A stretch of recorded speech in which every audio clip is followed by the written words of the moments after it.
están? Bienvenidos a un nuevo capítulo de Conciencia Inclusiva, un programa, como ustedes ya han visto, especial, porque hoy vamos a conversar con uno, no con 4 invitados. Ustedes lo conocen en la vida pública porque es diputado, lo vieron en una lucha con su gremio en el sur del país, es diputado independiente por Aysén. Estamos muy contentos de conversar hoy día, no solo con el diputado, sino sobre todo con la persona y con el papá. Ya van a entender por qué. Así que le damos la bienvenida a Iván Fuentes. Iván, muchas gracias por acompañarnos, diputado. Muchas gracias por invitarnos. Aquí le voy a decir, Iván no le va a decir nada, diputado, porque... Mejor. Porque obviamente no se puede desprender de su cargo, pero aquí venimos a hablar de usted y de su relación también con su hijo, con Brandon. Me gustaría que nos contara la discapacidad de Brandon, porque él tiene una distrofia muscular progresiva. Y me gustaría primero que le contara a la gente, porque tratamos también de educar, ¿qué es la distrofia muscular progresiva? A ver, Brandon Gabriel se llama mi hijo. ¿Ah? Brandon Gabriel, y él es súper embarcado. La distrofia muscular progresiva es una enfermedad que le va afectando a los músculos de todo lo que es la capacidad muscular. Mientras la distrofia avanza, la capacidad motriz retrocede de la persona que la tiene. Y hay distintas distrofias, ¿ya? La de Brandon es progresiva, es un tanto violenta, ha avanzado bastante, es un desazón permanente para cualquier familia que la tiene. Si alguien nos está escuchando y tienen esto, claro, que es un golpe familiar al entorno completo, y esta enfermedad avanza y no hay un antídoto o alguna medicina más que la calidad de vida. Así que la capacidad motriz va retrocediendo. Bueno, Brandon caminaba a los 3 años impecable y empezamos a descubrir esta enfermedad que fue rápidamente creciendo, lamentablemente. Porque cuando Brandon nace, yo entiendo que era un niño gordito, exquisito, que ustedes jamás pensaron que podía tener algún tipo de discapacidad. Y nadie se imaginaba, porque él, ahí vivíamos en una caleta, en un caleta Andrade, y la gente de allí, todo era muy conocido él, y se escondía y se arrancaba, y de repente estaba por allí y aparecía. ¿Qué número dijo era cuando nace Brandon? Brandon es el número 3 de mis hijos, y él, Brandon, él se arrancaba y de repente aparecía en donde un vecino, ¿ah? Y salía a bombar los botes, por ejemplo. Hay muchos botes en la caleta, muchos botes chicos, y ahí se pasaba a meter, y con un tarrito le botaba el agua que acumulaba la lluvia. Entonces lo pillamos normalmente mojado, y era muy hiperkinético. Y cuénteme, ¿cómo fue el momento en que le dicen? Porque yo entiendo que la mamá de Brandon y usted empiezan a sospechar que hay algo que no está bien con Brandon. Sí, más bien ella en alguna conversación con alguna vecina, una vecina se atreve y dice algo que a nosotros nos cae incluso mal, pero eso despertó también la sospecha también. Nos empezamos a cuestionar, dijimos ya, veámosle, y nos hemos conseguido, porque había una posta, no había un hospital, y había que tomar el barco para ir a Aysén, y de Aysén tenés que ir a Coyhaique al hospital. Entonces todo eso, ese tramo, la posta nos da la señora Libertad Chacano. Ella es la médico que teníamos ahí, la única persona que teníamos. Hoy día tenemos 3 en la isla, Dios gracias. Y ella nos dice, sí, oye, veámosle, y nos da una orden para poder ir al hospital de Coyhaique. Y allá, ¿qué habían notado? Y esta vecina que primero les alerta, porque hay veces en que uno no quiere ver tampoco. Y claro, nosotros nos negábamos a ver. Y ella decía que tenía un problema, Brandon tiene un problema en la boca. Y claro, y lo primero que dijeron que era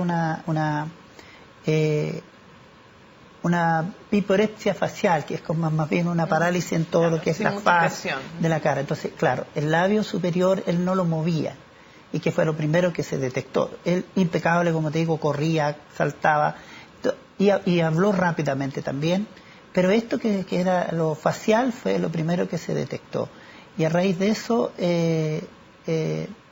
lo llevamos, ¿ah? Y esas sospechas nos dicen, ¿sabes qué? Acá no se puede ver bien, entonces de ahí nos derivan a la Teletón. Y de ahí ya viene todo el tratamiento, todo esto que Y es cuando el diagnóstico trabajo. es distrofia muscular, ¿qué pasa ahí en la vida suya, Iván, como papá, cuando le dicen esto?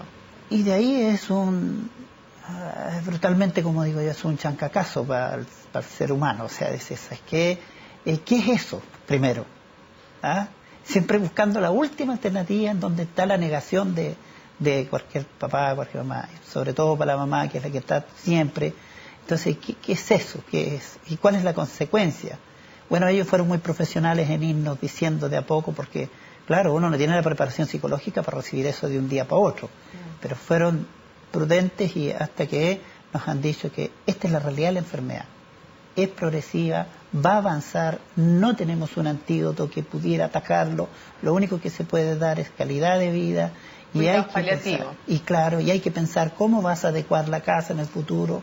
Y era muy difícil para uno, pensando desde la pesca artesanal, con una tarjeta de pescador, pensar que estoy tratando de tener casa y cómo es que voy a hacer una casa adecuada para una... Si no tengo casa, ¿cómo voy a tener una casa adecuada, claro, además, para un niño que no va a caminar? Y claro, entonces todo eso que me pasaba en ese momento, sé que le está pasando a mucha gente en muchas partes de Chile, con esta y con otras discapacidades o situaciones de discapacidades.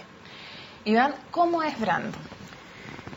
Brandon embalado es él, siempre tiene una talla, siempre está ahí, tiene amigos entrañables, el Johan, el Eric, y lo van a ver, y ellos son personas, niños impecables, ellos son muy partner de mi hijo. Yo se los agradezco a su familia por intermedio de este programa. Quiero agradecerle a su familia porque ellos van a la casa a acompañar a Brandon, pero fielmente están siempre buscándolo. Brandon, ¿qué te falta? Oye, ¿cómo estás? Hoy vamos a ir a tu casa. ¿Estás ahí o no estás ahí? Son como que si fueran adultos preocupados de un amigo. ¿Ah? Y son niños con un amor tan grande que uno dice, me impresiono. Me impresiono, porque a veces uno dice, a nosotros los adultos nos falta eso que los niños tienen tan potente. Ven a un niño, no ven una silla de ruedas, ven a su amigo. Ven a su amigo, Lo y una resto amistad es tremenda. un accidente. Y van siempre a verlo. Bueno, Brandon se aprende todos los chistes de por ahí. Hay unos chistes que se llaman del Pepito no sé cuánto, y ellos echan la talla entre ellos y se ríen solos, no los cuentan al aire, pero sí, la pasan chancho entre ellos. Y bueno, las veces que lo voy a ver, tratamos de salir, por supuesto, con él y con sus amigos.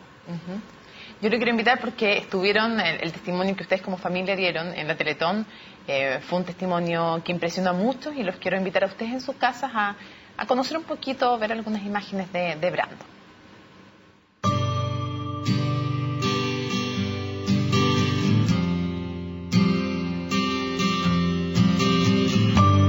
Si nos pasaran puras cosas buenas, seguramente no nos diéramos cuenta de las dificultades de la vida.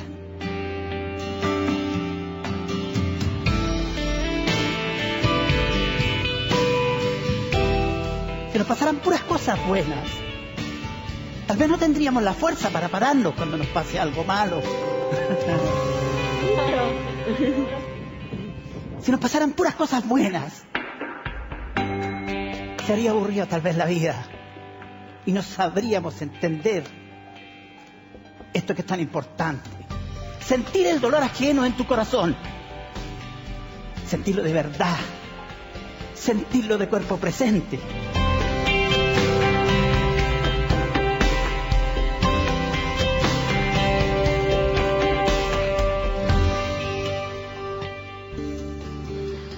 Un luchador ahí, como vemos, Brandon, su hijo, Iván, se emociona cuando lo vea. Siempre me cuesta, siempre. Siempre es difícil conversar de estas cosas. Y he aceptado la invitación porque siento que es muy necesario seguir conversando una y mil veces de estas cosas. De esto que le pasa a una persona con distrofia, de otro tipo de situaciones de discapacidad que le pasan a otras personas. Y bueno, no se puede quedar esas personas con la pena y con el enfado y con la distancia, es decir, oye, no hay alguien que se preocupe de nosotros. Qué bueno que este programa esté al aire, qué bueno que podamos hablar de esto. Se habla poco, Iván. Se habla poco, Iván, y cuando yo lo veo emocionado, lo entiendo porque al final cuando uno es papá de alguien que está en situación de discapacidad, uno vive siempre con la emoción a flor de piel, porque uno ve la lucha y uno basta ver esas imágenes para ver la lucha, además de Brandon todos los días, porque es una lucha de ustedes, pero es una lucha personal de él también, para no dejarse abatir. Y yo quiero saber también, acá siempre somos muy respetuosos de lo que tiene que ver con lo que cada uno quiere compartir y contar, pero me imagino que esto es algo que es fuerte para una familia asumirlo, para los papás, para los hermanos. No es fácil porque hay mucha atención también centrada en un hijo. A veces los otros se resienten, la pareja también se resiente, entonces como papás es complicado asumirlo porque nadie nos enseña a ser papás, menos a ser papás de alguien en situación de discapacidad. ¿Cómo golpea también a una familia? Y mucho porque son situaciones todo el rato al límite. Todo el rato al límite. El año pasado mi hijo, el hermano de Brandon, estaba conmigo aquí en Valparaíso. Bueno, nos acompañábamos los dos porque estábamos... yo no estoy acostumbrado a estar en un departamento, más bien me gusta pisar tierra firme. Entonces me vine con mi hijo para acá tan pronto como asumí. Y bueno, pero mi hijo dijo, ¿sabes qué, papá? Yo me voy a estudiar a Valdivia porque quiero estar cerca de mi hermano. Entonces son esas situaciones todo el rato al límite. Es que cambiamos todo y se regresó, está en Valdivia. Entonces le queda más cerca. Pero se resiente, sí, toda la vida. Por eso decía que es un chancacazo, no es algo fácil y se resiente todo. ¿Qué haces mañana? ¿Qué vamos a hacer? ¿Cómo adecuar? Sí, está todo hecho para una persona que no tiene discapacidad. Las rutas viales, la escuela. Mira, anduve en la escuela Víctor Domingo Silva, que tiene una estructura de la década del 70. Todas las escalas de la Víctor Domingo Silva son un laberinto para alguien con capacidades diferentes. Hay que ser suicida para poder entrar para salir a la calle. Y claro, y el director me decía con mucha tristeza, me decía, Iván, yo tengo que decirle a la gente, sabe que revise la escuela, para no decirle que no de golpe. Tengo que decirle, revise la escuela, si le acomoda o si usted ve que lo puede sobrellevar, esta escuela no es una estructura, si lo puede sobrellevar, yo no tengo problema en recibir a su hijo, a su hija. Pero es como decirle que no, porque, te vuelvo a decir, es un laberinto, puras escalas. Tiene segundo piso, ya para la gente que sube la leña, para el segundo piso es un sacrificio, personas que no tienen problema con la... Ahora, también siempre hay la posibilidad de, bueno, lo agarramos entre todos en brazos y lo subimos como hacen en muchas escuelas, en muchos lugares de nuestro país, sobre todo de menos recursos, es así. O cambian cursos de arriba para abajo, o entre los compañeros suben y bajan y lo ayudan a ir al baño, o sea, muchas veces la solidaridad tiene que suplir lo que debiera ser un derecho. Pero yo le quiero preguntar también, ¿cómo se asumen los costos? Usted hoy día es parlamentario, pero cuando recibió a Brandon en su vida, usted vivía en una caleta y era pescador, y esa era su fuente de ingreso. ¿Cómo se vive también cuando se une la pobreza con la discapacidad, que justamente la discapacidad acarrea más costos? Aunque sea un regalo tremendo en una familia, cuesta entenderlo así a la gente que no lo ha vivido, pero tiene más costos objetivamente, y a veces uno de los dos deja de trabajar, de los papás también, para hacerse cargo de la persona que está en una situación de discapacidad. ¿Cómo vivían económicamente? ¿Cómo afrontaban las terapias, los tratamientos? Ahí había que trabajar, alguien tenía que trabajar y era su mamá la que hacía todos los trámites. No se pueden viajar dos personas cuando las lucas son escasamente para pagar la luz y el agua y sobrevivir. Y luego, entiendo yo, la familia, el entorno familiar, alguien te hace una paleteada, alguien te dice, ¿sabes qué? Si está trabajando, tiene que trabajar mediodía, porque hoy día no trabaja el hombre solamente, ya no son los matrimonios del 60, el 70, del 80, trabaja el hombre y la mujer, y si no, no podríamos, si la situación nos da para que un solo sueldo sostenga el hogar. La vida se ha hecho muy cara, todo es difícil, y entonces hoy dice, no va a alcanzar, y cuando no va a alcanzar, bueno, trabajan ambos. Y cuando tiene que trabajar mediodía la mujer, alguien, la pareja, en la casa, alguien, un pariente cercano, dice, ayuda. Pero cuando no está ese respaldo, la situación es muy al límite. hoy día, por una razón, más bien por el cargo que tengo, y por eso uno también, yo dije, cuando hice mi campaña, yo dije, es por las cosas que quiero hacer, es por la región, por las cosas que soñamos juntos. ¿Y qué cosas pero ha también hecho es por desde mí. su cargo? Les dije, también es por mí, pero no podía decir por qué era. Y también era por esto, porque también yo digo, ¿sabes qué? Y yo no pensaba en que iba a resolver esto porque ya lo tenía claro. No lo iba a resolver con Lucas. Pero sí tenía el anhelo dentro de mi corazón, es decir, un contacto, algo, que aparezca alguien que tenga un medicamento fuera de Chile. Me soñaba con eso. Pero no está tampoco. Entonces, bueno, pero hoy día puedo hacer algunas cosas, por eso. ¿Y también era parte de su anhelo cuando postuló como parlamentario poder trabajar en estos temas? Y sí, y decir, ¿sabes qué? ¿Cómo lo digo? Bueno, hoy día estoy viendo que el año pasado no pude, pero quiero incorporarme a la Comisión de Pobreza y Discapacidad porque siento que quiero... el año pasado no estuvo bien. No, y no hice desempeño porque tampoco yo estaba bien. Pero siento que este año estoy más firme y tengo ganas de incorporarme. ¿Qué le pasa a usted cuando constata desde el Parlamento que todavía la legislación chilena, por ejemplo, permite que se le pague menos del sueldo mínimo a una persona solo por estar en situación de discapacidad?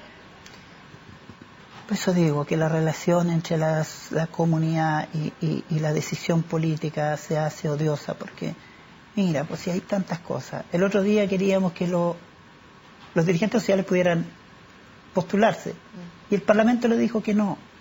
Y cuando las personas que están en situación de discapacidad no somos capaces ni siquiera de llegar al sueldo mínimo, ni siquiera eso, cuando debería ser el doble, porque la doble dificultad para enfrentar la vida. Así que todavía no están internalizados en la comunidad que hay que dar. Yo fui a México el primer año de mi trabajo y en el aeropuerto tú puedes ver personas con capacidades diferentes atendiéndote y lo hacen muy bien. ¿Qué le pasa también cuando ve que, usted lo ha vivido, Brandon ha podido ir al colegio? Sí. En parte. Sí. Pero ¿qué le pasa cuando usted ve que estos niños, los papás y las familias tienen que pelear por un cupo en el colegio? ¿No debiera ser, y ahí sí lo pregunto como diputado, no debiera ser obligatorio el recibir a las personas en situación de discapacidad y prohibido cobrarles estas cuotas especiales de integración que les cobran a veces en los colegios privados? Totalmente de acuerdo, totalmente de acuerdo. Debería ser...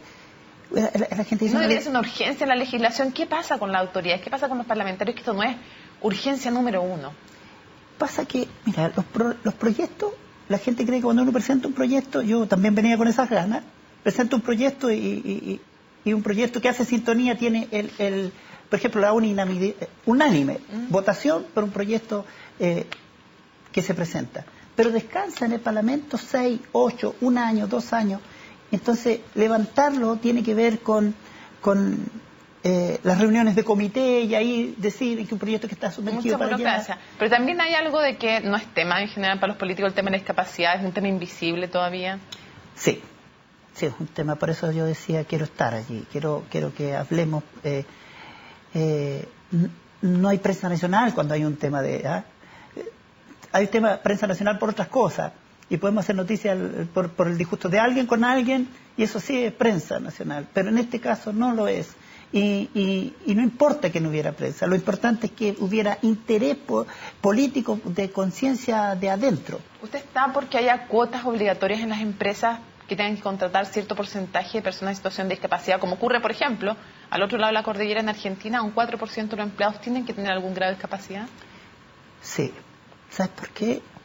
Porque cuando lo hablamos a conciencia y nosotros podemos conversar aquí en una sala en algún momento con un empresario y va a decir, sí, ¿sabes qué? No, me parece muy bueno, estamos de acuerdo contigo, pero eso lo conversamos a conciencia. Claro. Pero como no es ley, terminan no haciéndolo. Y pueden dar una mejor versión en palabras de aquel hecho.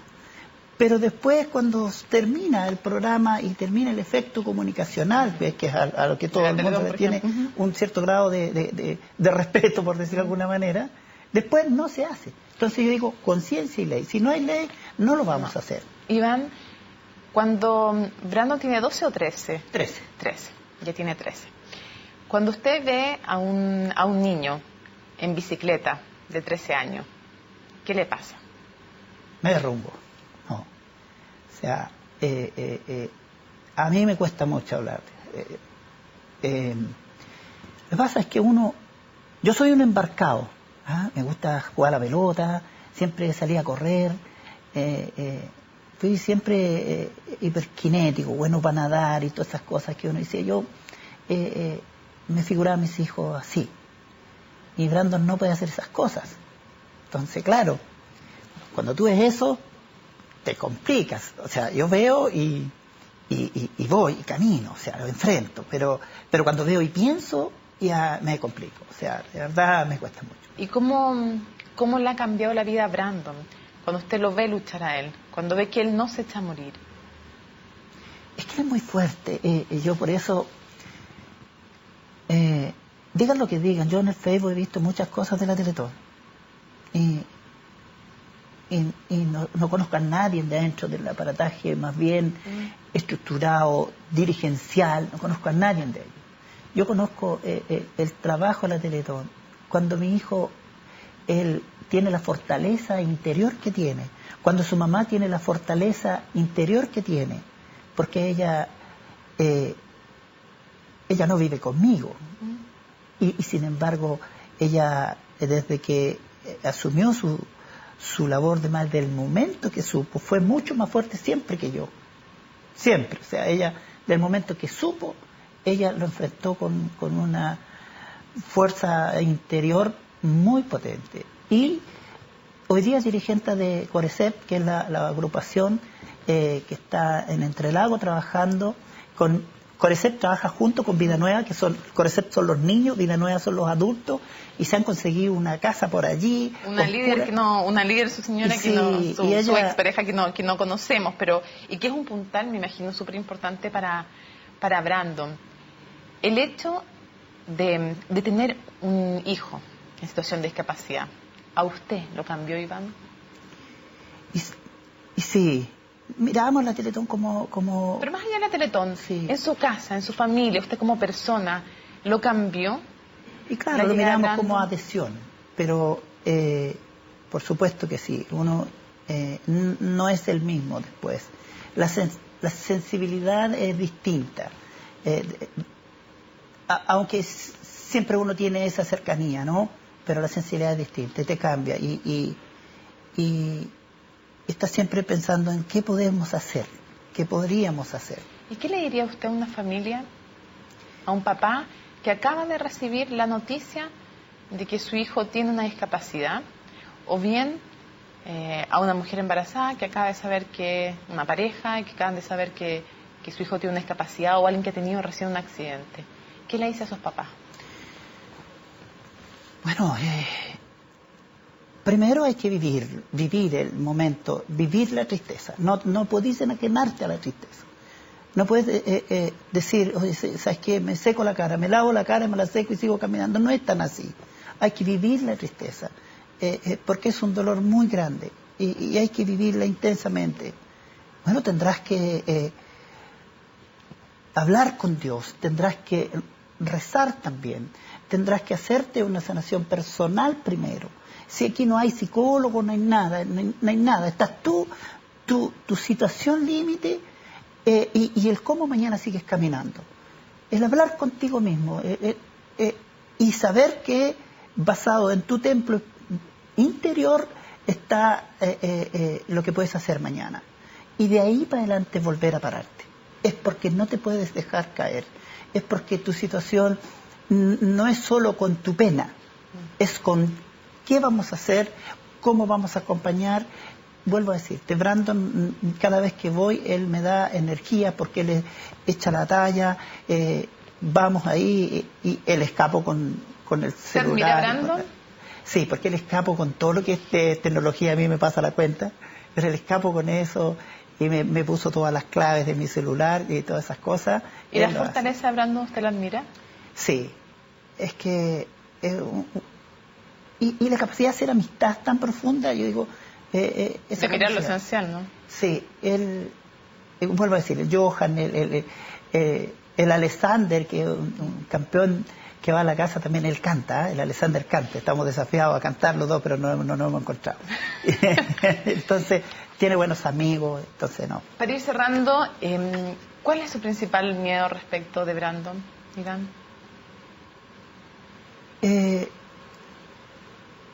Bueno, el cuerpo, salvo la cavidad ósea, el cuerpo es un músculo, así como lo es todos los órganos del cuerpo, y así también está afectando, como te decía, el tema del esfínter y varias otras cosas que se van afectando. Bueno, tengo miedo a las enfermedades renales, tengo muchos temores, ¿ya? Pero no quiero hablar tan al fondo porque seguramente Brandon también va a ver este programa, pero son temores que tienen que ver con lo que es el organismo. El organismo es un músculo. ¿Y si usted pudiera cumplirle un sueño a Brandon o darle un regalo?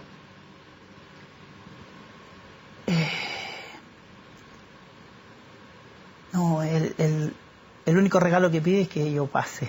Que usted esté más con él. Sí, que yo pase. Y cada vez que paso en avión digo, ¿cómo me bajo aquí?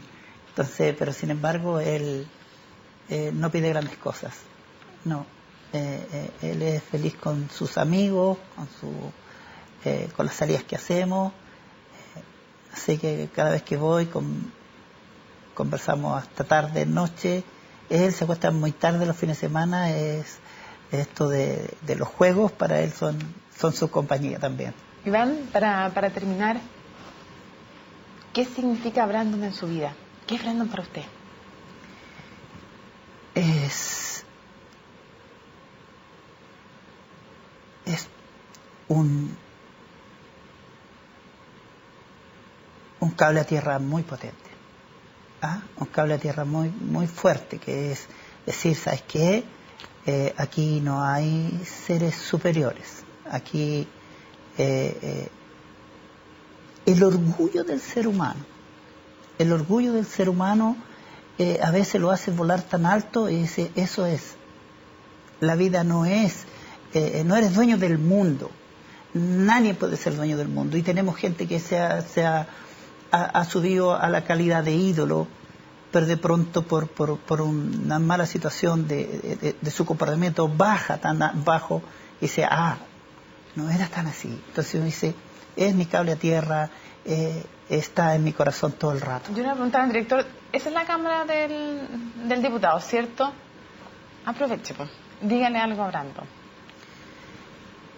Bueno, Papucho, un saludo para ti, con mucho cariño, pronto nomás en abril, para no mentirte, en abril voy a pasar por allá, y nada, pues la pasamos chancho este verano, el día de tu cumpleaños, con tus amigos, con el Johan, con el Eri y con Alexander, y éramos poquitos, pero la pasamos chancho, así que un abrazo gigante, nos vemos pronto y yo sé que eres un campeón. Échale barriga. Diputado, le quiero agradecer muchísimo que nos haya acompañado en este Conciencia Inclusiva. Yo sé que son muchas las familias también que tienen esperanzas puestas en usted, que es el papá de alguien en situación de discapacidad. Desde el Congreso también ayuda a todos a impulsar estas leyes que son no necesarias, que son urgentes para muchas personas. No son números, son historias con nombre, con apellido, con caras que hemos conocido aquí a lo largo ya de 3 años. Así que le dejo ese encargo que es la esperanza también, usted y otras personas, de mucho. Y sí, yo agradecerte la invitación y aprovechar también de hablarle a mis colegas, decirles que estoy piola en el Parlamento observando todo cómo pasan las cosas. Esperamos esa adhesión de todos ustedes para poder hacer un trabajo que de verdad sea inclusivo. Las playas inclusivas, los jardines, cómo hacemos las poblaciones, cómo hacemos las nuevas poblaciones, y no tener que andar después arreglándolas, sino que las podemos hacer ahora, desde aquí para adelante bueno, repondremos lo que está para atrás, que se hizo con otra política y con otro pensamiento. Bueno, pedirles la adhesión para que nos acompañen a hacer un trabajo distinto. No sigue llegando tarde para todos estos chilenos y chilenas. Muchas gracias por habernos acompañado, diputado. Y a ustedes los invito a que sigan nuestra compañía porque continuamos después de la pausa en Conciencia Inclusiva.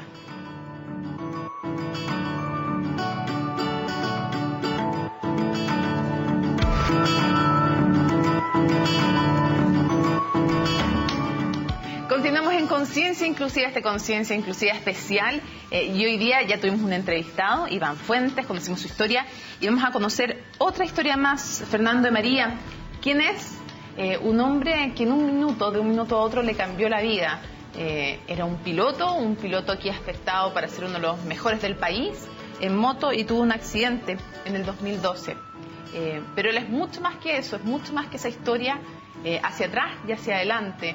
Tiene muchas más historias que contar. Así que, Fernando, muchísimas gracias por acompañarnos. No, muchas gracias a ustedes por la invitación y, bueno, feliz de estar acá. A ver, yo quiero primero llevarte antes del accidente. Antes del accidente, ¿quién era Fernando de María antes del 2012? ¿Cómo eras de personalidad? ¿En qué estabas? El día anterior al accidente. No, bueno, antes del accidente estaba dedicado 100% a las motos. La verdad que, bueno, iba al colegio, pero no me gustaba mucho el colegio. Era más bien desordenado, pero disciplinado a la vez en el tema deportivo. Y bueno, tenía grandes expectativas y me encantaba el deporte de la moto.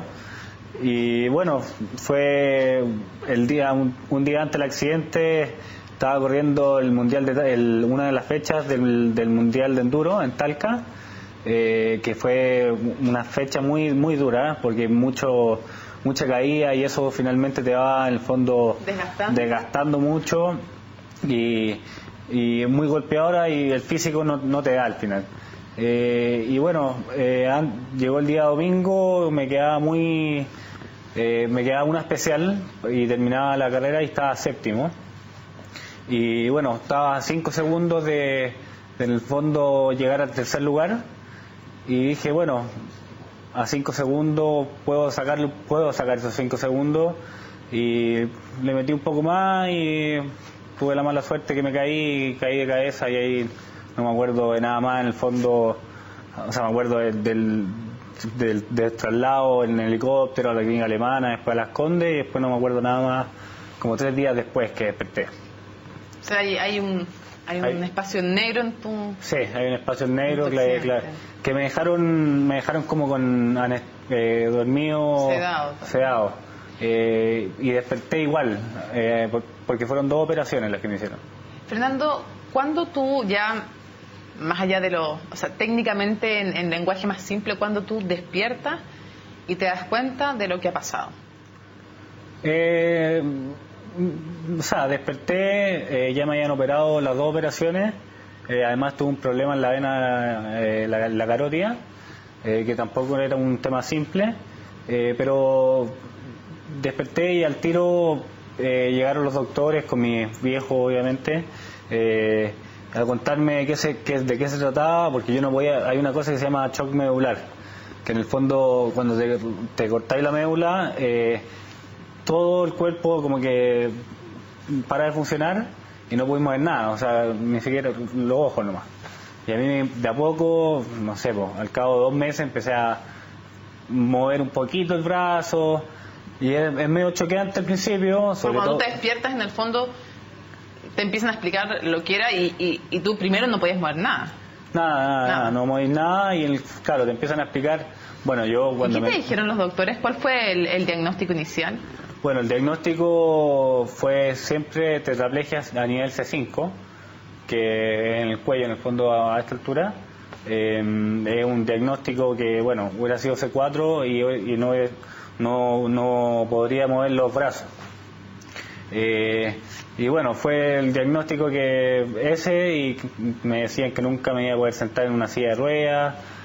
¿Postrado en una cama era lo que te estaban diciendo? Claro, que iba a estar no sé si postrado en una cama, pero la mayor parte del tiempo en una cama, que olvídate de estar en una silla de ruedas en esta, como la ven, silla eléctrica, si es que, y con apoyo de cabeza, o sea, todo mal en el fondo, pero yo no me lo tomé, nunca me lo tomé como, no entró y salió, por decírtelo de una manera. O sea, tú no te resignaste que eso iba a ser así. No, entró y salió y bueno, quise empezar en el fondo a rehabilitarme y a empezar de nuevo. Antes de eso, ¿por qué te gustaban tanto las motos? ¿Qué pasaba y por qué te gustaba tanto esa competencia? Y si tenías o no miedo, si alguna vez ¿Pensaste, me puedo accidentar en forma seria o eso no estaba dentro de lo que tú pensabas que era posible? Bueno, me gustaba la moto porque desde chico, yo a los 3, 4 años, mi papá me regaló una moto. La usaba como hobby 3, 4 veces al año cuando iba a una casa que teníamos en el campo. Y a los 14 años me traje las motos para acá y empecé a correr carreras y me empezó a gustar y empecé a agarrar el gustito de las carreras y bueno, uno se hace como adicto, por decirlo de una manera, a adrenalina y la verdad es un deporte que enseña bastante, no solo en el ámbito deportivo en sí, sino también ser muy fuerte de cabeza. ¿Y no te daba miedo? ¿Nunca sentías que podías estar muy cerca de un accidente? Sí, obviamente que hay miedo. Hay partes que hay miedo, uno no puede decir que no, pero en este tipo de deporte es fundamental tratar de sobrepasar el miedo, porque uno con miedo en el fondo hace las cosas a media y ahí es cuando pasan los accidentes y cosas así. Y yo sabía que era que es un deporte de alto riesgo, pero yo siempre soy de la mentalidad en el fondo que si hay que hacer lo que te gusta y si te va a pasar algo o vivir la vida, es mejor vivirla feliz que en el fondo estar, no sé, por un dicho, estar 80 años en la casa aburrido, prefiero estar 40 o 30 haciendo lo que en verdad me gusta. ¿Cómo reaccionó, Fernando, tu familia con el accidente? ¿Cómo viste todo tu entorno? Más allá de que te apoyaran mucho, que sé que te han apoyado mucho, pero el impacto inicial, ¿cómo lo viste a ellos cuando tú despiertas y ellos te tienen que comunicar, tus papás, tus hermanos? ¿Qué pasa ahí? Bueno, la verdad, yo los vi súper fuertes. Seguramente, lo más probable, yo no sé, pero me imagino que detrás de esto tienen que haber habido lágrimas y otro tipo de sentimientos, pero nunca me lo demostraron a mí y eso creo que fue súper importante porque nos juntamos, nos veíamos como un equipo, o sea, no me sentía solo, me sentía apoyado, no solo con la familia de sangre, en el fondo también con los amigos que siempre estuvieron apoyando, siempre había alguien en la clínica. Y en el fondo eso es lo que te va haciendo fuerte y te va tirando para adelante, y te hace no pensar en cosas malas que al final te tiran para abajo y no sirven de nada, no avanzáis. Yo te quiero preguntar de tu rehabilitación, de ese proceso, que fue un proceso en que sé que tu mamá también cumplió un rol muy importante, pero te quiero invitar primero a ti y a quienes nos están viendo a que veamos una nota de Daniela Herrera y Fernanda Short, nuestras periodistas, para que conozcamos un poco más de la historia de Fernando.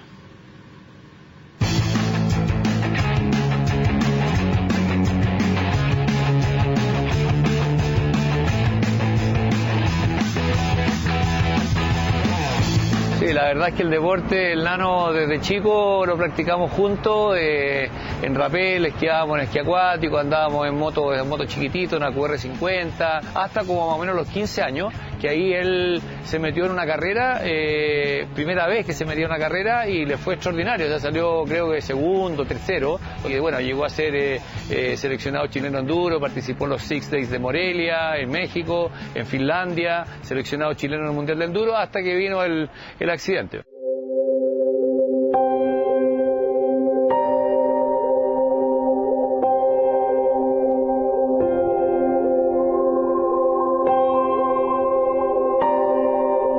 Había corrido el sábado, era sábado domingo, o sea, viernes una especial, sábado el primer día no anduvo muy bien y el segundo día sí estaba andando bastante mejor, hasta que de repente veo que pasa por un lugar y lo vi que iba bastante bien y de repente no me llegaba y dije no, se cayó porque es imposible que se demore lo que se está demorando, hasta que uno de los competidores que me conocía, que era chileno también, me dice: tío Pablo, sabes que el nano se cayó fuerte.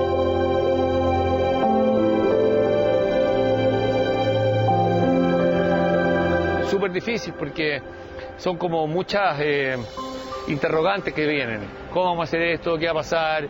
La cabeza, la depresión, nuestro único hijo con la Pilar. Bueno, fuimos a rehabilitación, se animó, lo acompañaron, sobre todo mi señora, lo acompañó 1000 veces a Viña, fueron durante 6 meses, 4 horas diarias, y lo sacó adelante, se puso en la cabeza que tenía que manejar su propio auto, manejó su propio auto, se lo adaptamos, maneja perfecto el auto. Ha pasado poco, y en esos 4 años hemos avanzado cualquier cantidad.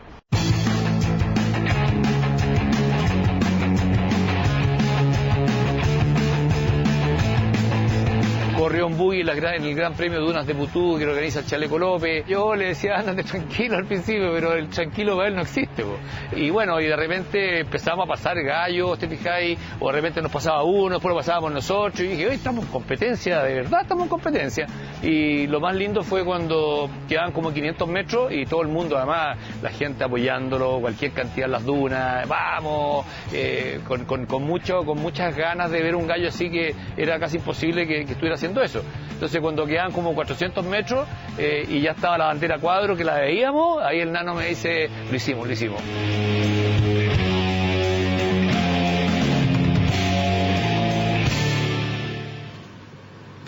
Ahí está entonces el recuerdo de ese día de accidente, el 2012. Han pasado solo 4 años y es impresionante en verdad lo que decía tu papá. Fernando, cómo has avanzado. ¿Cómo te acuerdas tú de ese tiempo de rehabilitación? Al principio fue, primero partí en la clínica Las Condes, después me fui al Hospital del Trabajador, tuve 2 meses en el Hospital del Trabajador donde ya me movieron un poco más, pero no era suficiente, y ahí partí a Viña con mi mamá, como bien dice la nota, y fueron... Porque es tedioso un proceso de rehabilitación y tú te ves a alguien con mucho ánimo. ¿Cuál es la clave para no decaer? Y si hay momentos en que estás ahí chato y no querías más. Mira, no, la verdad es que eso es lo bueno que tienen las personas en Viña, en el fondo. Son súper... El Instituto Luis Krebs, ¿no? Sí, el Instituto Luis Krebs, que en el fondo te van animando todo el rato, dan ganas de ir para allá, o sea, no es nada de sacrificio, o sea, es sacrificio obviamente, pero uno lo pasa bien y va viendo los progresos poco a poco, y creo que eso es fundamental, ir poniéndose metas bien cortitas. ¿Qué metas te ponías tú de una a otra para que le expliques a la gente? Cosas sencillas. No, son súper, cosas que uno no se puede imaginar.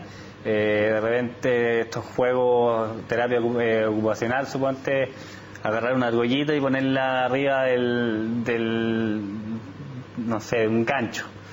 Y eso puede sonar nada para una persona normal, pero en el fondo esas son las cosas, pequeñas metas que en el fondo te van motivando y vais saliendo adelante, y bueno, de a poco vais poniéndote metas más grandes y vais cumpliéndolas. Esa es la clave fundamental, creo yo, de ir poniéndose metas no tan grandes y ir cumpliéndolas para tener la motivación para poder despertarte el día siguiente y seguir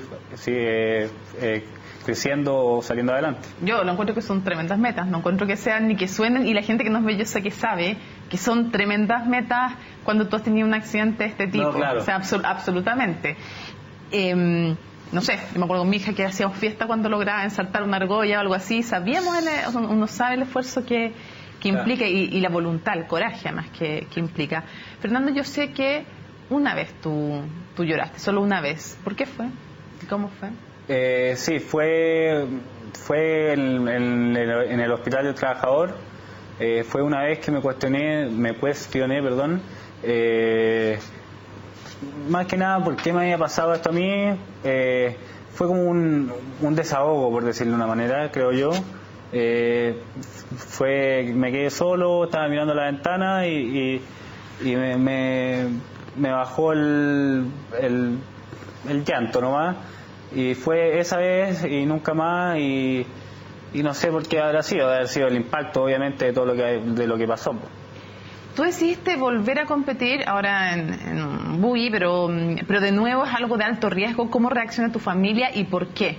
¿Por qué esa meta? Porque ya habías logrado rehabilitarte, bueno, la rehabilitación es algo que sigue siempre, pero habías logrado manejar un auto, habías logrado cosas que nadie esperaba que tú lograras.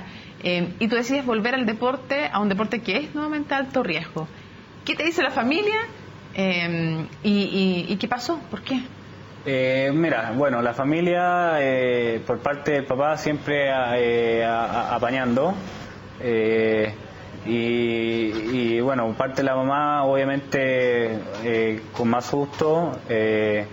Al principio costó, pero creo que a poco uno se da cuenta, o ella se da cuenta, y todo el entorno o el entorno familiar sabe que a mí me gusta en el fondo la adrenalina, la velocidad, y como te decía antes, yo prefiero vivir bien 40 años o lo que me toque vivir feliz, que estar 80 años aburrido en el fondo. Y en esto tu papá nunca hubo conflicto entre tu papá y tu mamá, y te lo digo porque muchas veces hay recriminaciones también después en los accidentes. ¿Por qué le enseñaste lo de las motos? ¿Por qué lo acercaste a esto? ¿Hubo algo de eso? Sí, hubo. Porque es como inevitable. Hubo discusiones obviamente, y todavía la hay, y yo creo que van a seguir habiendo. Y no solamente con mi papá, sino que conmigo también, porque yo ya tengo 23 años, pero creo que hemos aprendido en el fondo a ceder cada uno un poco de su parte, y hemos aprendido a salir adelante, y mi mamá, aunque yo sé que le cuesta harto y no le gusta que haga estas cosas, ha seguido un poquito. Ha seguido un poquito, y quiero que sepa que esto me hace inmensamente feliz, y en el fondo voy a seguir haciéndolo. Fernando, ¿qué piensas tú de cómo se vive la discapacidad en Chile? Porque tanto tú, en tu situación, como yo, por ejemplo, con mi hija, lo hemos vivido desde un lugar de privilegio absoluto en cuanto a recursos materiales, por cierto, y también emocionales y de cariño y de compañía.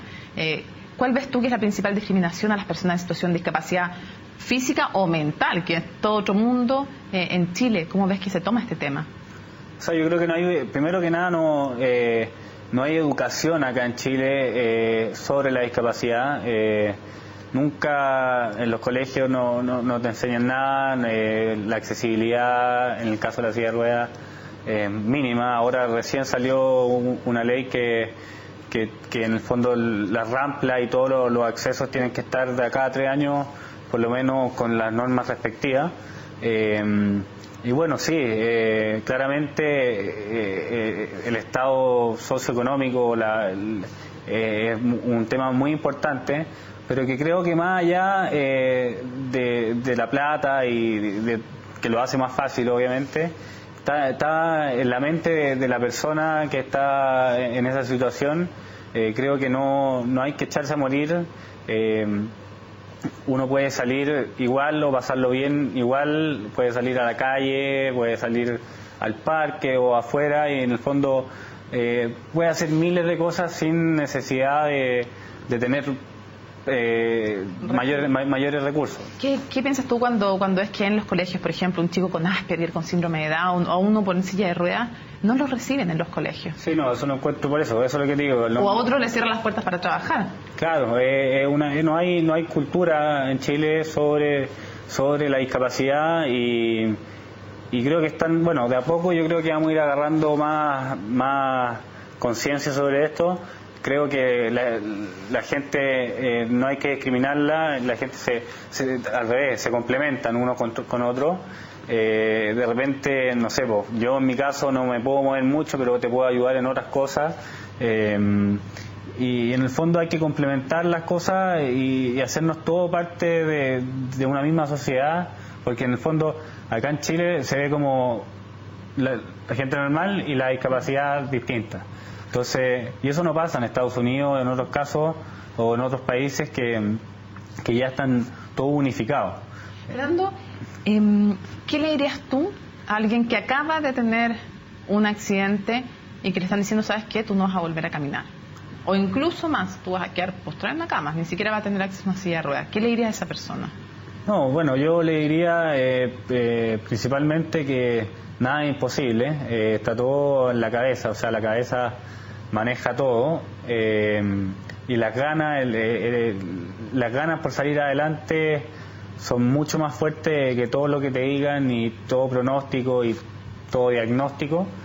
Y hay que moverse cosas, o sea, hay que moverse para poder hacer cosas. Si uno se echa a morir o se queda quieto, nunca va a avanzar. En cambio, si por lo menos tratas algo va a avanzar, o por lo menos no vaya a estar, no sé, por decirte algo, con depresión. Sabéis que en el fondo intentaste hacerlo. ¿Cuál es tu principal sueño? Mi principal sueño, bueno... ¿Y cómo te imaginas también de aquí, no sé, a 5 o 10 años? Bueno, mi principal sueño en el ámbito deportivo es poder correr un Dakar. Es un sueño que ojalá lo pueda cumplir. Yo un par de años más, ojalá me puedan ver ahí en el Dakar.